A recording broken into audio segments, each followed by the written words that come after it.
دیکھیے شاملی میں جو گھٹنا گھٹی ہے کہ ایک ویکتی نے اپنی پتنی اور 2 بچیوں کو اس لیے مار دیا کہ وہ پردہ نہیں کرتی تھی، برقع نہیں پہنتی تھی۔ یہ بہت نندنیہ ہے، اس کی جتنے کڑے الفاظوں میں مذمت کی جائے کم ہے۔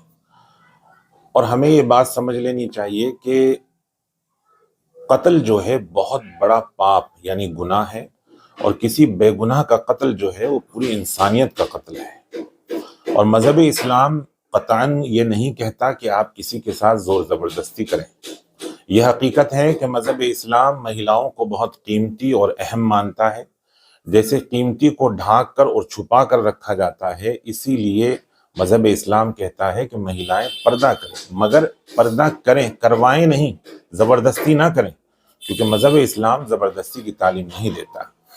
اور اگر انہوں نے اس وجہ سے یہ کام کیا ہے، یہ گھٹنا گھٹی ہے، تو میں سمجھتا ہوں کہ ان کو جو ہے صحیح طریقے سے اسلامی تعلیمات کے بارے میں معلومات نہیں ہو سکتی، اور مذہب اسلام سے اس کا کوئی تعلق نہیں ہو سکتا۔ تو ایسے لوگوں کے لیے کیا کچھ کہتے ہیں؟ دیکھیے ایسے لوگوں کو مذہب اسلام کے بارے میں صحیح جانکاری حاصل کرنی چاہیے۔ مذہب اسلام کیا کہتا ہے، اپنے علماؤں سے، اپنے دھرم گروؤں سے بات چیت کرنی چاہیے۔ اور یہ علماء اور دھرم گروؤں کی بھی بڑی ایک ذمہ داری ہے کہ لوگوں کو سمجھایا جائے، کیونکہ ادھوری جانکاری جو ہے وہ بہت خطرناک بھی ہوتی ہے۔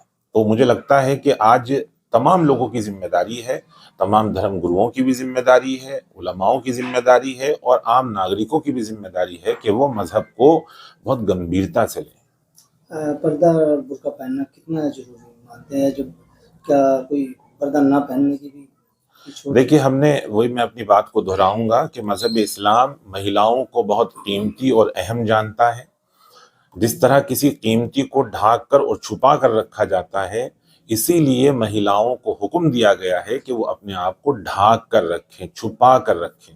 مہیلاؤں کو حکم دیا گیا ہے، یہ نہیں کہا گیا کہ زبردستی ان سے کرواؤ، اگر وہ نہ کریں تو ایسا کرو، یا جیسے یہ گھٹنا گھٹی ہے تو مذہب اسلام سے تو اس کا کوئی تعلق ہی نہیں ہو سکتا۔